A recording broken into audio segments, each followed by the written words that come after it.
day, ladies and gentlemen. Welcome to Greatly Grant channel.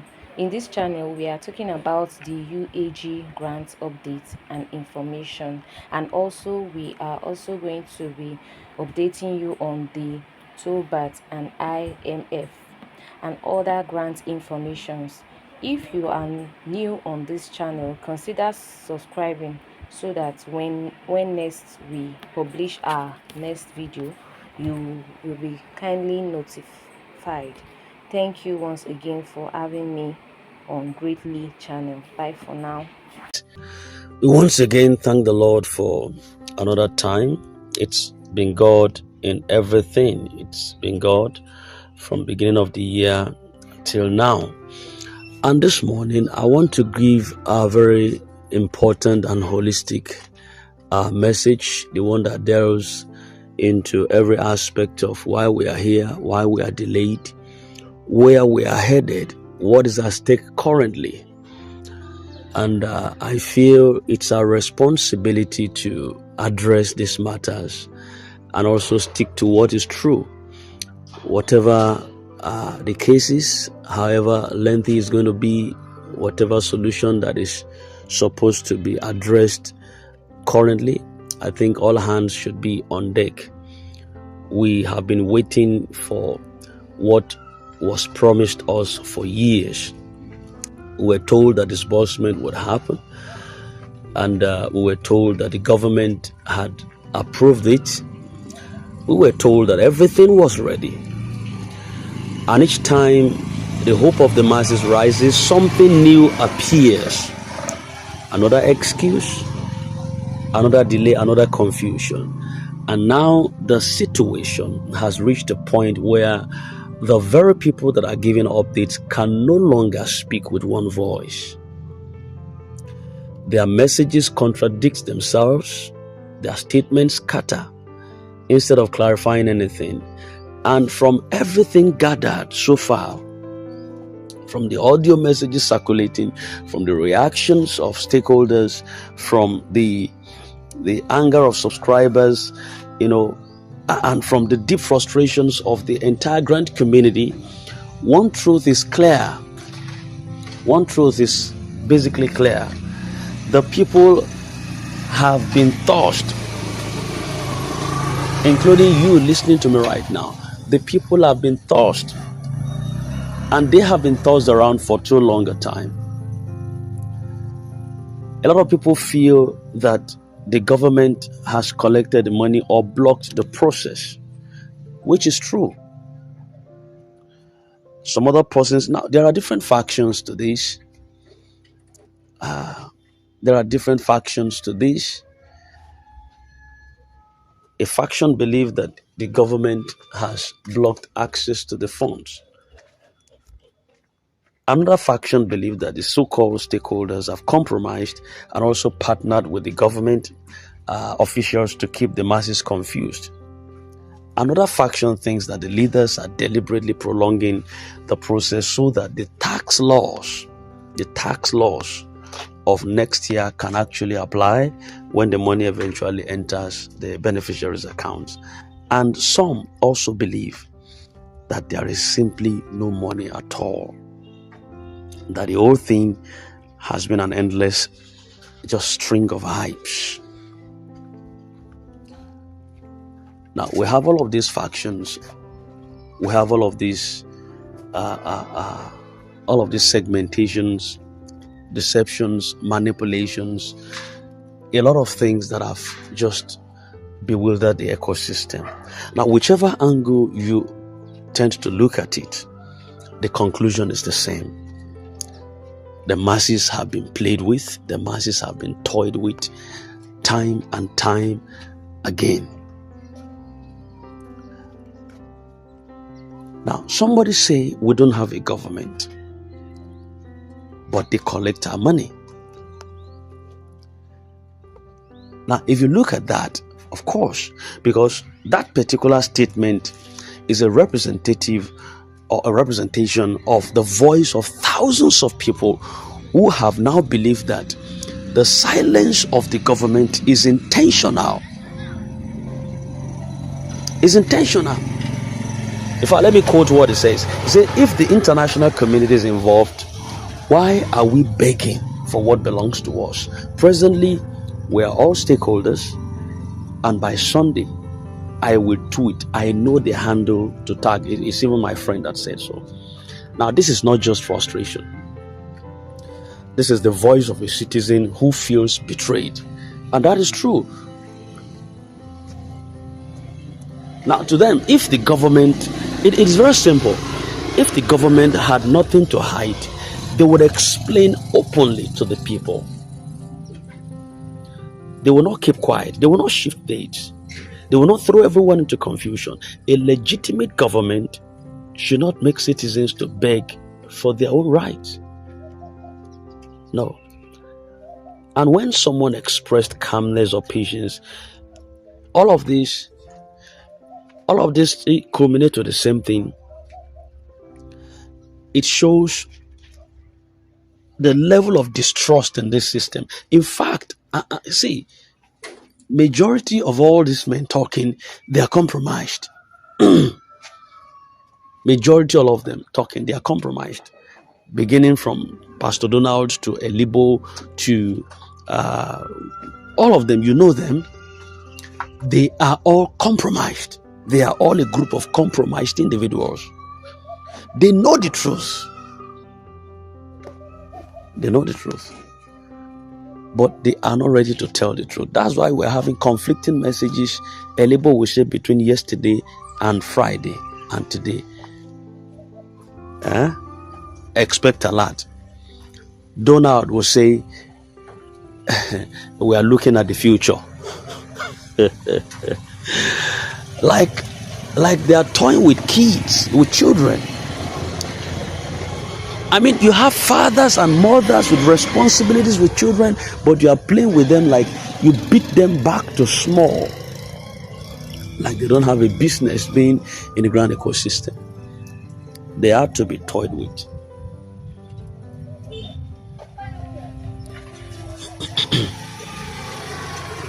I don't think Pastor Donald has a right to appeal to the government. In his word yesterday, he was appealing to President Bola Ahmed Tinubu.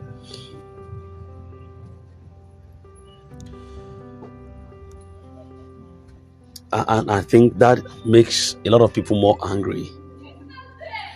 That makes a lot of people more angry. You know why? In his statement in the past, he is one of the singular person who claimed that the government, the president, had signed for the disbursement to happen. Now you are appealing again. Why are those who said everything was completed now having to negotiate? Why are you negotiating again? He always said Tinubu has signed. The government has ordered the disbursement. Why are you appealing to him again? To do what? To release what has been signed? So this contradiction destroys the trust. It destroys the trust. How can someone say government approval has been given and then later start to beg the same government for permission again?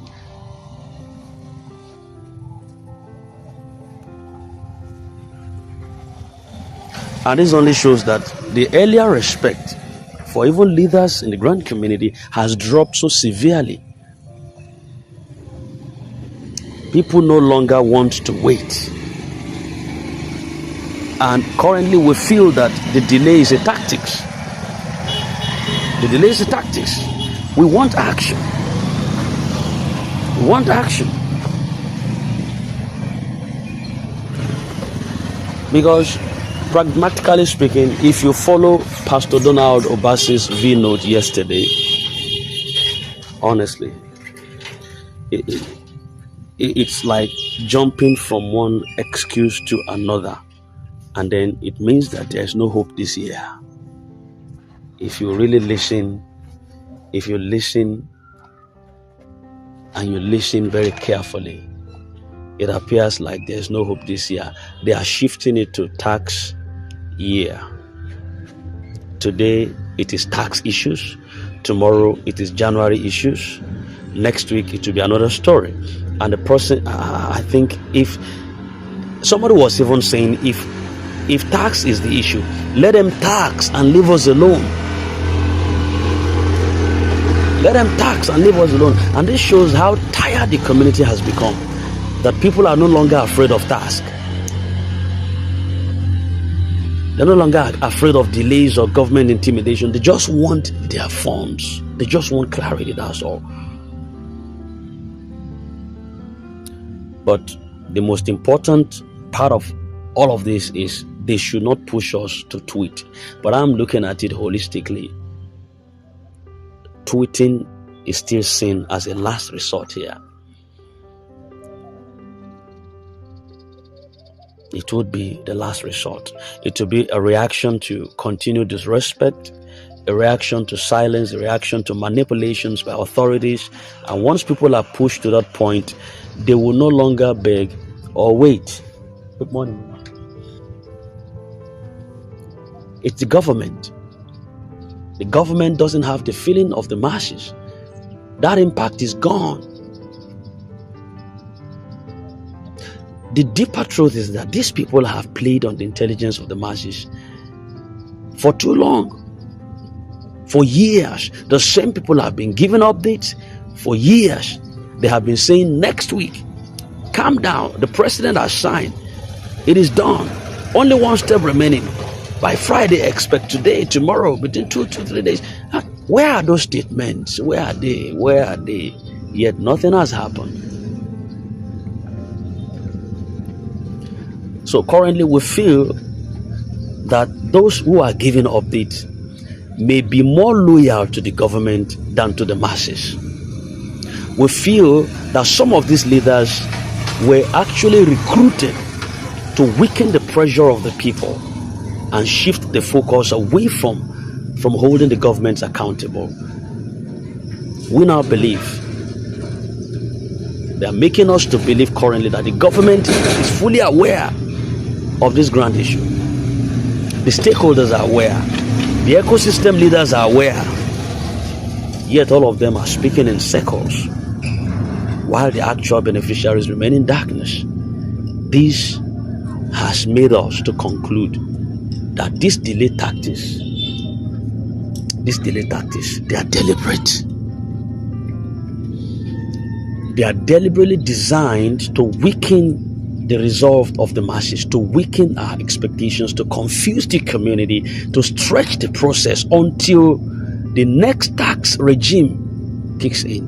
It's a ploy, it's a decoy.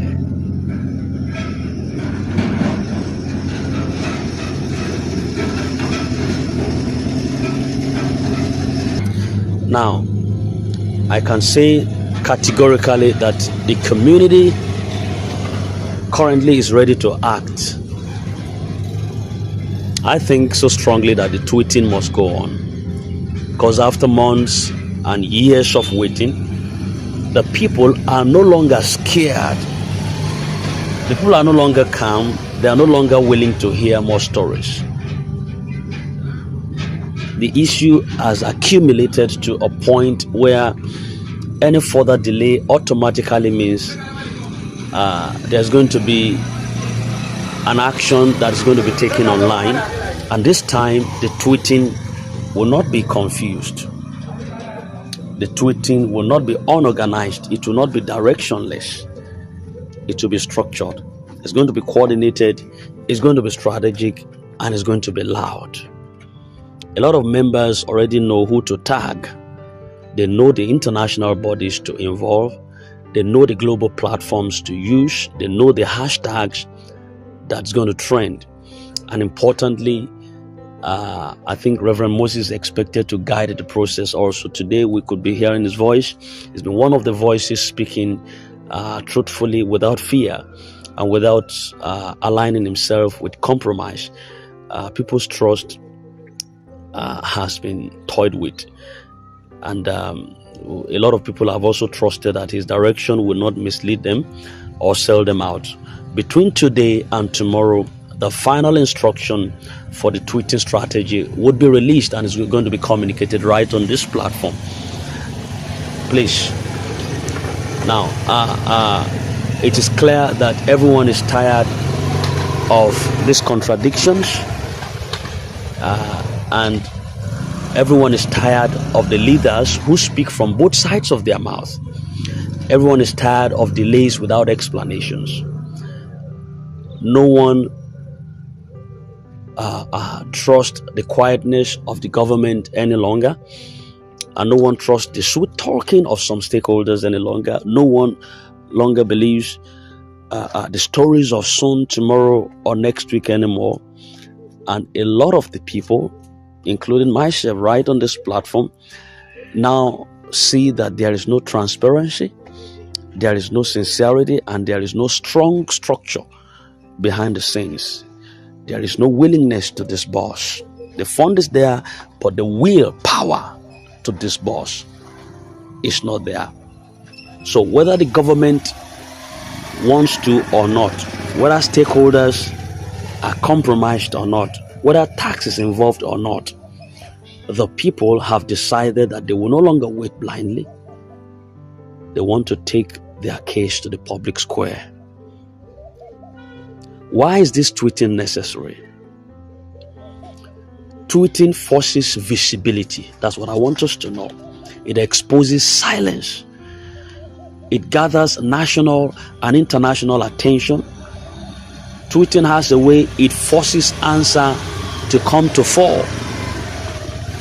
Tweeting prevents some hidden manipulations. Tweeting creates accountability. Yes.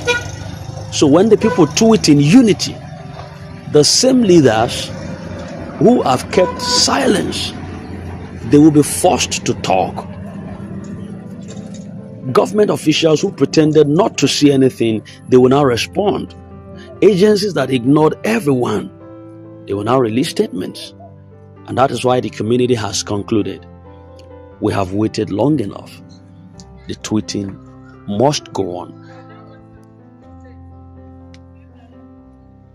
And as the final guidance from Reverend Moses is expected to come within the next 24 hours, everyone will know exactly the time to tweet, who to tag, the approved hashtags, the sequence of actions, the common message. This time, the people will not be scattered. They will move as one. They will move as one. So, currently, the masses have chosen their path. The tweeting goes on.